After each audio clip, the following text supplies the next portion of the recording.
வணக்கம்.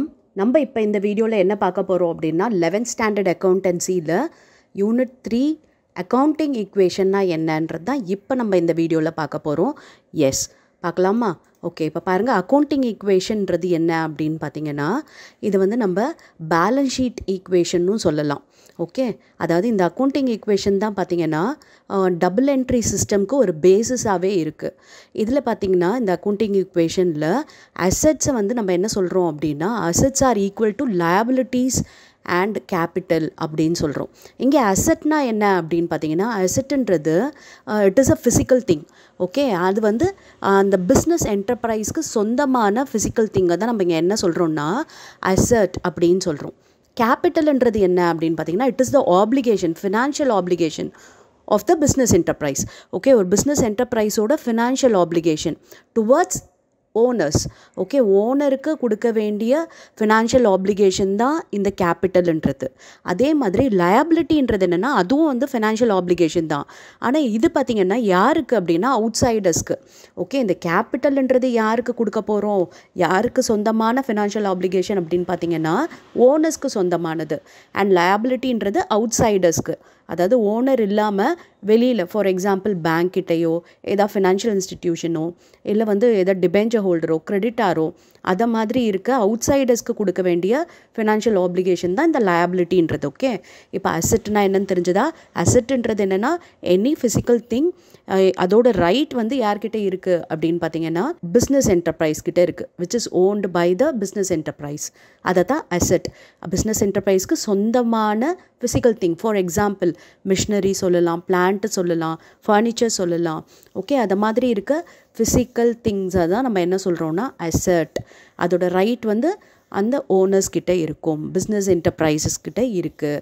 ஓகே, கேபிட்டல்ன்றது என்னென்னா financial application towards the owners. ஓனர்ஸ்க்கு கொடுக்க வேண்டிய ஒரு பணம். பிகாஸ் அந்த ஓனர்ஸ் தான் அந்த பணத்தை வந்து என்ன பண்ணியிருக்காங்க, பிஸ்னஸ் என்டர்பிரைஸில் இன்வெஸ்ட் பண்ணியிருக்காங்க. ஓகே, அப்போ எனி பாயிண்ட் ஆஃப் டைம் அந்த பணம் வந்து யாருக்கு போய் சேரணும் அப்படின்னு பார்த்தீங்கன்னா அந்த ஓனர்ஸ் ஆஃப் அந்த பிஸ்னஸ் என்டர்பிரைஸ் சொன்னோம் இல்லையா, அந்த பிஸ்னஸ் என்டர்பிரைஸோட ஓனர்ஸ்க்கு போக வேண்டிய பணம். ஆனால் லேபிலிட்டின்றது அவுட் சைடருக்கு போக வேண்டியது. ஓகேவா? இது பார்த்திங்கன்னா நமக்கு டபுள் எஃபெக்ட் இருக்கும். ஃபார் எக்ஸாம்பிள், இப்போ அசெட் இன்க்ரீஸ் ஆச்சு அப்படின்னா அதே இடத்துல பார்த்திங்கன்னா இந்த லயபிலிட்டியும் நமக்கு இன்க்ரீஸ் ஆகும். ஓகே, அதுதான் டபுள் எஃபெக்ட் அப்படின்னு. எனி பாயிண்ட் ஆஃப் டைம் நீங்கள் செக் பண்ணிங்கன்னா assets must be equal to this capital and liability. இது வந்து இந்த அக்கௌண்டிங் ஈக்குவேஷனில் நம்ம ப்ரூவ் பண்ணுவோம். எப்போ வந்து நீங்கள் செக் பண்ணி பார்த்தாலும் உங்களுக்கு வந்து இது எப்பொழுதும் என்னவா இருக்கும், asset equal to capital plus லயபிலிட்டியாக தான் இருக்கும். ஓகேவா? எஸ், இது பாருங்கள் ஒரு மேத்தமெட்டிக்கல் எக்ஸ்ப்ரெஷன் மாதிரி தான் இருக்கும் இந்த அக்கௌண்டிங் ஈக்குவேஷன்ன்றது. இதை வந்து நம்ம பேலன்ஸ் ஷீட் ஈக்குவேஷன் ஏன் சொல்கிறோம் அப்படின்னா, பேலன்ஸ் ஷீட்ன்றது என்ன, அசெட்ஸ் அண்ட் லயபிலிட்டிஸ். ஓகே, அப்படி தான் நம்ம பேலன்ஸ் ஷீட்டை பிரிப்போம் இல்லையா. அப்போ அந்த அசெட்டும் அந்த லயபிலிட்டியும் பார்த்திங்கன்னா ஈக்குவலாக தான் இருக்கும். ஓகே, இப்போ இந்த லயபிலிட்டியை நம்ம வந்து நிறைய ஃபார்முலா பிரிப்போம், அதெல்லாம் லேட்டராக நீங்கள் படிப்பீங்க. இப்போ இந்த கேபிட்டல் இருக்குது இல்லையா, இப்போ இந்த கேபிட்டலுமே பார்த்திங்கன்னா கொஞ்சம் எக்ஸ்பேண்ட் பண்ணோம் அப்படின்னா கேபிட்டல் வந்து ப்ளஸ் ரிசர்வ்ஸ் அண்ட் சர்ப்ளஸ்ன்னு சொல்லலாம்.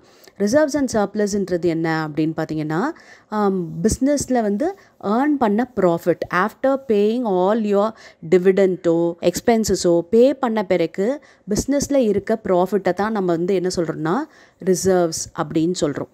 ஓகே, அதாவது டிவிடெண்ட் பே பண்ண பிறகு ஏர்ன் பண்ண ப்ராஃபிட் எக்ஸ்பென்சஸ்லாம் போன பிறகு தான் வரதான் நம்ம ப்ராஃபிட்னு சொல்லுவோம் இல்லையா. அப்போ அதை தான் நம்ம என்ன சொல்கிறோன்னா ரிசர்வ்னு சொல்கிறோம். அதாவது இந்த ஈக்குவேஷனே கொஞ்சம் எக்ஸ்பேண்ட் பண்ணி சொன்னால் asset equal to liability plus capital plus revenue plus minus எக்ஸ்பென்சஸ்ன்னு சொல்கிறோம். இந்த ரெவென்யூன்றது என்னது, சேல் பண்ணுறது மூலமாக நமக்கு கிடைக்கிறது. சேல் பண்ணுற மூலமாக நமக்கு கிடைக்கிற இன்கம் ரெவென்யூன்னு சொல்கிறோம். அப்படின்னும்போது அந்த சேலுக்கு தேவையான எக்ஸ்பென்சஸ் எல்லாத்தையும் அதுலேருந்து மைனஸ் பண்ணணும் இல்லையா. அப்போ பாருங்கள், அந்த ரெவென்யூவில் அந்த எக்ஸ்பென்சஸ் எல்லாம் மைனஸ் பண்ண பிறகு வரத்தை தான் நம்ம இங்கே என்ன சொல்கிறோம்னா ரிசர்வ் அப்படின்னு சொல்கிறோம். ஓகே, அப்போ இந்த reserve and is nothing but இந்த revenue minus expenses minus dividend. Okay, ரிசர்வில் வந்து நம்ம என்ன பண்ணிடுறோம், டிவிடெண்ட் கொடுக்கணும் ஷேர் ஹோல்டருக்கு இருந்துச்சு அப்படின்னா அதையும் கொடுத்த பிறகு தான் நம்ம வந்து ரிசர்வ்ஸ்ன்னு வச்சுருக்கோம். ஓகே, எஸ், இப்போ இந்த ஈக்குவேஷனை எப்படி நம்ம சால்வ் பண்ணுறது அப்படின்னு பார்க்கலாம். இதுதான் பேசிக் ஈக்குவேஷன். இதில் தான் நம்ம என்ன சொன்னோம், டபுள் எஃபெக்ட். அசெட் இன்க்ரீஸ் ஆச்சுன்னா ஆன் தி அதர் ஹேண்ட் லயபிலிட்டியும் நமக்கு இன்க்ரீஸ் ஆகும். ஓகே, ஏன்னா இது வந்து ஈக்குவலாக ரெண்டுமே வந்து ஒரே இதில் வந்து இன்க்ரீஸ் ஆனாலும் சரி டிக்ரீஸ் ஆனாலும் சரி ஈக்குவலாக ரெண்டுமே மெயின்டைன் ஆகும். எஸ், இப்போ வந்து எக்ஸாம்பிளோட பார்க்கலாம், உங்களுக்கு புரியும். எஸ், இது பாருங்கள், complete the accounting equation. Assets equal to capital plus liabilities. இதில் வந்து 1 lakh கொடுத்துருக்காங்க, 80,000 கொடுத்துருக்காங்க. நம்ம என்ன சொன்னோம், இந்த அசெட்டும் இந்த கேபிட்டல் ப்ளஸ் லைபிலிட்டி ஈக்குவலாக இருக்குன்னு சொன்னோம் இல்லையா. அப்போ இங்கே 1 lakh இருக்குது, இங்கே 80 இருக்குது. அப்போ லைபிலிட்டி எவ்வளவா இருக்கும்னா பேலன்ஸ், ஓகே, 20,000. அதே மாதிரி தான் இங்கே asset equal to capital plus liability. இது 2 lakhன்னு சொல்லிட்டாங்க, இது 40ன்னு சொல்லிட்டாங்க. அப்போ இங்கே என்னவா இருக்கும், 1,60,000 தான் இருக்கும். ஓகேவா, இங்கே பாருங்கள், asset equal to capital plus creditor. இது 1,60,000, இது 80. அப்போ இது என்னவா இருக்கும், இது ரெண்டுத்தையும் ஆட் பண்ணால் வரது தான் 2,40,000. எஸ், போடலாமா? பாருங்கள், இதுதான் நம்மளோட basic equation. Assets equal to capital plus liability. அசெட்டை கொடுத்துருக்கதை எழுதிப்போம் அண்ட் கேபிட்டல் கொடுத்துருக்கதை எழுதிப்போம், லைபிலிட்டி தெரியாது. அப்போ என்ன பண்ண போகிறோம், இந்த 1 lakhல இந்த 80,000 மைனஸ் பண்ணோம்னா 20,000. புரிஞ்சுதா? அடுத்து பாருங்கள், 2 lakh, இங்கே லைபிலிட்டி 40,000, கேபிட்டல் தெரியல. அப்போ என்ன பண்ணணும், இந்த 40,000 இதுலேருந்து மைனஸ் பண்ணோன்னா கிடைக்கிற 1,60,000 தான் கேபிட்டல். ஓகே, இப்போ நெக்ஸ்ட்டு பாருங்கள், asset equal to capital plus creditor. Okay, இப்போ இங்கே கிரெடிட்டார் கொடுத்துருக்காங்க. கிரெடிட்டார் இஸ் நத்திங் பட் நம்மளோட லைபிலிட்டி தான். அப்போ இங்கே 1,60,000 இருக்குது, இங்கே 80,000 இருக்குது. நமக்கு தேவை இது வேணும். அசெட்ன்னும் போது இந்த கேபிட்டலையும் லைபிலிட்டியும் ஆட் பண்ணால் வரதான். அப்போ 2,40,000. ஓகே, சிம்பிளாக இருந்துச்சா? ஓகே, பாருங்கள், ஈக்குவலாக இருக்குது எல்லா இடத்துலையுமே. Assets equal to capital plus liabilities தான். இந்த லைபிலிட்டி நிறைய ஃபார்மில் இருக்குது. கிரெடிட்டாராக இருக்கலாம், பேங்க் லோனாக இருக்கலாம். அது மாதிரி நம்ம கொடுத்துருக்க ப்ராப்ளமில் கொடுத்துருக்க இன்ஃபர்மேஷனை பொறுத்த வரைக்கும் அந்த லைபிலிட்டிஸை நம்ம செக்ரிகேட் பண்ணி போட்டுக்கலாம். இப்போ பாருங்கள், நெக்ஸ்ட் ஒரு ப்ராப்ளம் பார்க்கலாம், இன்னும் ஈஸியாக உங்களுக்கு புரியும். ஓகே, இப்போ நம்ம இந்த ப்ராப்ளம் பார்க்கலாமா? From the following transaction show the effect on accounting equation. இப்போ பாருங்கள், நிறைய டிரான்சாக்ஷன்ஸ் கொடுத்துருக்காங்க. இதுக்கு வந்து நம்ம அக்கௌண்டிங் ஈக்குவேஷனில் இதோட எஃபெக்ட் என்ன அப்படின்றத காமிக்க போகிறோம். பாருங்கள், ஃபர்ஸ்ட் ஒன் வந்து Raj started business with cash அப்படின்னு சொல்லிட்டாங்க. என்ன பண்ணுறாரு, ராஜ்ன்றவர் பிஸ்னஸ் வந்து ஸ்டார்ட் பண்ணுறதுக்கு கேஷ் வந்து கொடுக்குறாரு இல்லையா. அப்போ என்ன ஆகும்னா கேஷ்ன்றது இன்க்ரீஸ் ஆகும். ஓகே, அசெட்டில் நமக்கு கேஷ் வந்துடும். ஓகேவா, அதுக்கப்புறம் இங்கே லைபிலிட்டியில் என்ன வரும் அப்படின்னு பார்த்தீங்கன்னா கேபிட்டல். ஏன்னா பிஸ்னஸ் ஸ்டார்ட் பண்ணுறதுக்காக கொடுக்கறத நம்ம என்ன சொல்லுவோம், கேபிட்டல்னு சொல்லுவோம் இல்லையா. இப்போ பாருங்கள், ஓரளவுக்கு அசெட்டில் என்னென்னலாம் வரும்னு போட்டிருக்கீங்க. கேஷு, ஃபர்னிச்சர், பேங்க்கு, ஸ்டாக். லைபிலிட்டியில் வந்து கேபிட்டல், கிரெடிட்டார் அப்படின்னு பிரிச்சிருக்கும். ஓகே, நார்மலாக அசெட் ஈக்குவல் டு லைபிலிட்டி, அதாவது கேபிட்டல் ப்ளஸ் லைபிலிட்டி கூட நீங்கள் போட்டுக்கலாம். ஓகே, ஏன்னா இது பேலன்ஸ் ஷீட்டில் நம்ம யூஸ் பண்ணுற டேர்ம் என்னென்னா அசெட்ஸ் லைபிலிட்டிஸ் தான் யூஸ் பண்ணுவோம். அதனால் உங்களுக்கு லைபிலிட்டியில் நான் இது ரெண்டுத்தையும் தனியாக பிரிச்சிருக்கேன். நீங்கள் வேணால் இங்கே கேபிட்டல் ப்ளஸ் லைபிலிட்டின்னு போட்டுக்கலாம். ஓகே, இந்த லைபிலிட்டியில் வெறும் கிரெடிட்டாரை கொண்டு வந்த மாதிரி கூட காமிக்கலாம். ஓகேவா, எஸ். இப்போ பிஸ்னஸ் ஸ்டார்டட் சொல்லிட்டோமா, அப்போ 40,000ன்றது கேஷில் வரும் அண்ட் இங்கே கேபிட்டலில் வரும். பாருங்கள், ஈக்குவேஷன் வந்து கரெக்டாக இருக்கா, 40,000 ஈக்குவேஷன் ஈக்குவலாக இருக்கா. ஓகே ஓகே, இப்போ பாருங்கள், open bank account with a deposit of ₹30,000. Bank account வந்து ஓப்பன் பண்ணுறாங்களாம். அப்போ என்ன ஆகும், பேங்க்கில் வந்து ஜாஸ்தி ஆகும். இப்போ வேறு என்ன ஆகும் அப்படின்னு பார்த்தீங்கன்னா லைபிலிட்டி எதுவுமே இன்வால்வ் ஆகாது. ஏன்னா பேங்க்கில் டெபாசிட்க்கு இன்வெஸ்ட் பண்ணுறாங்க. அப்போ எதை வச்சு போடுவாங்க, கேஷை தான் டெபாசிட் பண்ணுவாங்க. அப்போ என்ன ஆகும்னா இங்கே இருக்க கேஷ் 40,000லேருந்து 30 எடுத்து பேங்க்கில் இன்வெஸ்ட் பண்ணுறாங்க. ஓகே, அப்போ இந்த 40ன்றது என்ன ஆகிடும், 30,000 குறைஞ்சிடும். அது பேங்க்கில் இன்க்ரீஸ் ஆகுது. புரியுதா? எல்லாத்துலேயும் டபுள் எஃபெக்ட்னு சொன்னோம். அசெட் இன்க்ரீஸ் ஆனால் லைபிலிட்டியும் இன்க்ரீஸ் ஆகும், அசெட் டிக்ரீஸ் ஆனால் லைபிலிட்டி டிக்ரீஸ் ஆகும் அப்படின்னு சொன்னோம். இப்போ இங்கே உள்ளேயே நடந்திருக்கு. அசெட்லேயே என்ன இருக்குது, ஒரு அசெட் இன்க்ரீஸ் ஆகிருக்கு அண்ட் ஒரு அசெட் டிக்ரீஸ் ஆகிருக்கு. இந்த பேங்க்குன்ற அசெட் இன்க்ரீஸ் ஆகிருக்கு அண்ட் கேஷ்ன்ற அசெட் டிக்ரீஸ் ஆகிருக்கு. ஸோ அக்கௌண்டிங் ஈக்குவேஷன் பார்த்தீங்கன்னா சேமாக தான் இருக்க போகுது. பிகாஸ் இங்கே 40ல் 30 போயிடுச்சுன்னா 10, இங்கே அதே 30. இப்போ பாருங்கள், இங்கே 40,000 இருக்கா லைபிலிட்டி, இது ரெண்டுத்தையும் ஆட் பண்ணி பாருங்கள், 40 அதே தான் வருது. புரியுதா? வெறும் அசெட்டும் லைபிலிட்டியும் மட்டும்தான் சேஞ்ச் ஆகுமா அப்படின்னா இல்லை, வெறும் அசெட்குள்ளேயே நடக்கலாம், இல்லை லைபிலிட்டிக்குள்ளேயே நடக்கலாம். இதை மாதிரியும் நடக்கிறதுக்கு பாசிபிலிட்டிஸ் இருக்குது. ஓகேவா? அதுக்கு தான் இந்த டிரான்சாக்ஷன் உங்களுக்கு. Okay, S. இப்போ நெக்ஸ்ட்டு பாருங்கள், bought goods from Hari on credit for ₹12,000. என்ன பண்ணியிருக்காங்க? கிரெடிட்டில் கூட்ஸ் வாங்கியிருக்காங்க. கிரெடிட்டில் வாங்கினோன்னா கிரெடிட்டாஸ் அஃபெக்ட் ஆகும் இல்லையா? கிரெடிட்னா என்னது? கடனுக்கு வாங்கியிருக்காங்க. அப்போ நம்ம ரீபே பண்ணணும். அப்போ கிரெடிட்டார் என்ன ஆகும்? இன்க்ரீஸ் ஆகும். ஓகே, அப்போ இங்கே எது இன்க்ரீஸ் ஆகும்னா கேஷ் இன்க்ரீஸ் ஆகுமா, ஃபர்னிச்சர் இன்க்ரீஸ் ஆகுமா, பேங்க் இன்க்ரீஸ் ஆகுமானா ஆகாது. ஸ்டாக், ஏன்னா என்ன வாங்கியிருக்காங்க? கூட்ஸ்ன்னு சொல்லியிருக்காங்க. கூட்ஸ்ன்னும் போது அது ஸ்டாக்.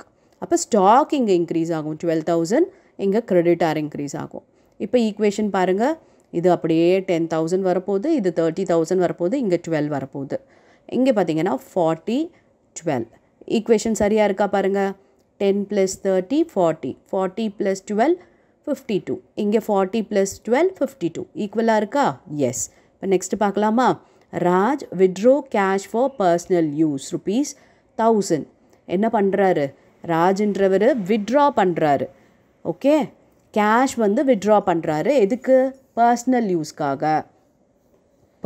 யூஸ்க்காக கேஷ் பணத்தை எடுக்கிறாரு. பணத்தை எடுத்தார் அப்படின்னும் போது என்ன ஆகும்?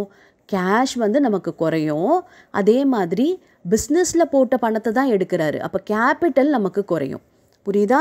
எப்படி பணத்தை போடுறதுனால நமக்கு கேஷ் இன்க்ரீஸ் ஆகுதோ அதே மாதிரி கேபிட்டல் இன்க்ரீஸ் ஆகுதோ, இப்போ பணம் எடுக்கிறதுனால கேஷும் குறையும் அண்ட் கேபிட்டலும் குறையும். போட்டாச்சா? எஸ். இப்போ இதை மைனஸ் பண்ணோன்னா 9,000, இங்கே அதே 30, இங்கே 12 அப்படியே வரப்போகுது. இங்கே 40ல் 1 போயிடுச்சுன்னா 39, இங்கே 12 அப்படியே. ஈக்குவேஷன் பாருங்கள் ஈக்குவலாக இருக்கான்ட்டு. 39 + 12 40 51. ஓகேவா? இங்கே பாருங்கள் 39 + 12 51. Okay, S. இப்போ நெக்ஸ்ட்டு பாருங்கள், bought furniture by using debit card for ₹10,000. Cash வச்சு வாங்கலை, ஃபர்னிச்சர் வாங்குகிறாங்க, டெபிட் கார்டு வச்சு வாங்குகிறாங்க. அப்போ பேங்க்கில் வந்து நமக்கு குறைய போகுது. பேங்க் குறையாகும், அப்புறம் ஃபர்னிச்சர் ஜாஸ்தி ஆகுமா? அதுதான். இப்போ 10,000 பாருங்கள், பேங்க்கில் 10,000 குறைச்சிரும். ஏன்னா ஃபர்னிச்சரை டெபிட் கார்டு மூலமாக வாங்குகிறாங்க. என்ன வாங்குகிறாங்க? ஃபர்னிச்சர் வாங்குறதுனால ஃபர்னிச்சர் இன்க்ரீஸ் ஆகுது. இப்போ ஈக்குவேஷன் பார்க்கலாமா? பாருங்கள், 9 + 10 19, 19 + 20 39, 39 + 12 51. இங்கே 39 + 12 51. அதே தான். ஓகே, இப்போ நெக்ஸ்ட்டு பாருங்கள், sold goods to Murugan and cash received ₹6,000. முருகனுக்கு வந்து கூட்ஸ் வந்து சேல் பண்ணியிருக்காங்க. அதுக்கு என்ன ரிசீவ் பண்ணியிருக்காங்க? கேஷ் ரிசீவ் பண்ணியிருக்காங்க. கேஷ் சேல்ஸ் பண்ணுறதுனால கூட்ஸ் தானே. கூட்ஸுன்னும் போது எது அஃபெக்ட் ஆகும்? ஸ்டாக் அஃபெக்ட் ஆகும். அப்போ ஸ்டாக் வந்து சேல் பண்ணதுனால என்ன ஆகிடும்? குறையும். அப்போ 6,000 ஸ்டாக்லேருந்து மைனஸ் பண்ணணும். ஓகே, கேஷ் என்ன ஆகும்? ஜாஸ்தி ஆகும். பிகாஸ் கேஷை வாங்கிட்டு கூட்ஸ் கொடுத்துருக்காங்க. அப்போ இங்கே 9,000 இருக்கிறது ப்ளஸ் 6,000 ஆகிடும் பாருங்கள். ஓகே, கேஷ் வாங்கிட்டு கூட்ஸ் கொடுத்துருக்காங்க. 9,000 + 6,000. அப்போ இங்கே 12,000லேருந்து 6,000 கூட்ஸ் வந்து குறைஞ்சிடும். அப்போ மைனஸ் பண்ணோம் அப்படின்னா இங்கே 15,000 வருது, இங்கே 10 வருது, இங்கே 20, இங்கே 6,000 வருது. லைபிலிட்டி எதுவுமே அஃபெக்ட் ஆகலை, அப்படியே இருக்குது 51,000. ஸோ இது பார்த்திங்கன்னா 15 + 10 25, 35, 45, 51. பாருங்கள், 51 = 51 அப்படியே மெயின்டைன் ஆகுதா? ஓகே, இப்போ நெக்ஸ்ட்டு பாருங்கள், money withdraw from bank for office யூஸ்க்காக பேங்க்லேருந்து ₹1,000 வித்ட்ரா பண்ணுறாங்க. அப்போ பேங்க் என்ன ஆகும்? 1,000 குறையும், கேஷ் வந்து ஜாஸ்தி ஆகும். ஓகே, இங்கே கேபிட்டல் வராது. பிகாஸ் புதுசாக நம்ம கேபிட்டல் போட்டோம், பிஸ்னஸில் பணம் போட்டோம் அப்படின்னா தான் கேபிட்டலை அஃபெக்ட் பண்ணும். இது என்ன பண்ணிருக்கோம்? ஏற்கனவே இருக்க பணத்தை வித்ட்ரா பண்ணியிருக்காங்க, அவ்வளோதான், ஆஃபீஸ் யூஸ்க்காக. அப்போ பேங்க்லேருந்து பணம் எடுத்து கேஷ் பேலன்ஸ் நமக்கு ஜாஸ்தி ஆகுது, அவ்வளோதான். அதனால் கேஷ் பேலன்ஸ் 1,000 அதிகமாகுது அண்ட் பேங்க் வந்து 1,000 குறையுது. இப்போ 15ல் + 1,000 16 ஆகிடும். இது அப்படியே 10 வரும் அண்ட் இங்கே 19 வரும், இங்கே 6 வரும். இது அப்படியே இருக்கும். ஓகே, இப்போ இது எல்லாத்தையும் ஆட் பண்ணி பாருங்கள், 51,000 வருதா? அண்ட் இதுவும் 51,000. அக்கௌண்டிங் ஈக்குவேஷன் அப்படியே மெயின்டைன் ஆகிட்டே இருக்குது பாருங்கள். இதுதான் வந்து டபுள் எஃபெக்ட்ன்றது. ஓகே, இப்போ நம்ம கொடுத்துருக்க ஒவ்வொரு டிரான்சாக்ஷனும் ஒவ்வொரு இடத்த மட்டும் நமக்கு அஃபெக்ட் பண்ணுச்சுன்னா இந்த ஈக்குவேஷன் நமக்கு மெயின்டைன் ஆகாது. ஓகே, ஏன்னா வந்து இப்போ அசெட்டில் போட்டோம் அப்படின்னா லேபிலிட்டி அப்படியே குறைஞ்சிருக்கும், லேபிலிட்டி போட்டோம்னா அசெட் குறைஞ்சிருக்கும். ஓகேவா? இந்த மாதிரி சிங்கிள் எஃபெக்ட் இருந்துச்சுன்னா நமக்கு வந்து ஈக்குவேஷன் வந்து மெயின்டைன் ஆகாது. இப்போ நமக்கு இது டபுள் எஃபெக்ட்ன்றதுனால தான் ஒன்று அசெட் இன்க்ரீஸ் ஆகும், லேபிலிட்டி இன்க்ரீஸ், அசெட் டிக்ரீஸ்னால் லேபிலிட்டியும் டிக்ரீஸ், இது மாதிரி நமக்கு ஆயிருக்கு. ஓகேவா? எஸ். இப்போ நெக்ஸ்ட் வீடியோவில் வேறு ஒரு மெத்தட் நம்ம வந்து பார்க்கலாம். Thank you for your patient listening.